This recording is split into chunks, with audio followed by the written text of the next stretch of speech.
ठाण्याचे खेळाडू जिम्नॅस्टिकमध्ये चांगल्या प्रकारे तयार होत आहेत. हा ठाण्याचा अभिमान आहे. आंतरराष्ट्रीय स्तरावरही 5 सुवर्णपदकं मिळाली आहेत. ठाण्याच्या जिम्नॅस्टिक सेंटरच्या विकासासाठी आणखीन भरीव निधी दिला जाईल अशी ग्वाही मुख्यमंत्री एकनाथ शिंदे यांनी दिली. त्याचबरोबर नागला बंदर कायमोग खाडीची चौपाटी ही धकाधकीच्या जीवनात तणावमुक्तीसाठी वरदान ठरणार असल्याचं प्रतिपादनही मुख्यमंत्र्यांनी केलंय. मुख्यमंत्री शिंदे यांच्या हस्ते ओळा मतदारसंघातील ठाणे महापालिका क्षेत्रातील विविध विकास प्रकल्पांचं लोकार्पण आणि भूमिपूजन मुख्यमंत्र्यांच्या हस्ते पार पडलं. ठाण्यातील वर्तकनगर भागात नव्यानंच उभारलेल्या ज्येष्ठ कवी साहित्यिक स्वर्गीय बाबूराव सरनाईक जिम्नॅस्टिक सेंटरचा लोकार्पण प्रसंगी मुख्यमंत्री म्हणाले की या जिम्नॅस्टिक सेंटरमधून भविष्यात मोठे खेळाडू घडतील, जगभरात नाव उंचावतील असा विश्वास आहे. मुख्यमंत्री ठाण्याचेच आहेत, त्यामुळे ठाण्याच्या विकासासाठी सरकार कुठेही कमी पडणार नसल्याची ग्वाही त्यांनी दिली.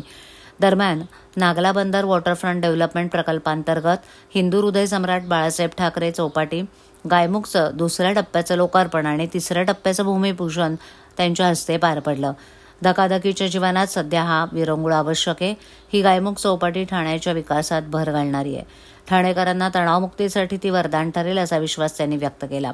ठाण्यात 1 लाखाहून अधिक झाडं पालिकेनं लावल्यानं हवाई प्रवास करताना ठाण्याचं दृश्य विहंगमही दिसतंय असंही ते म्हणाले.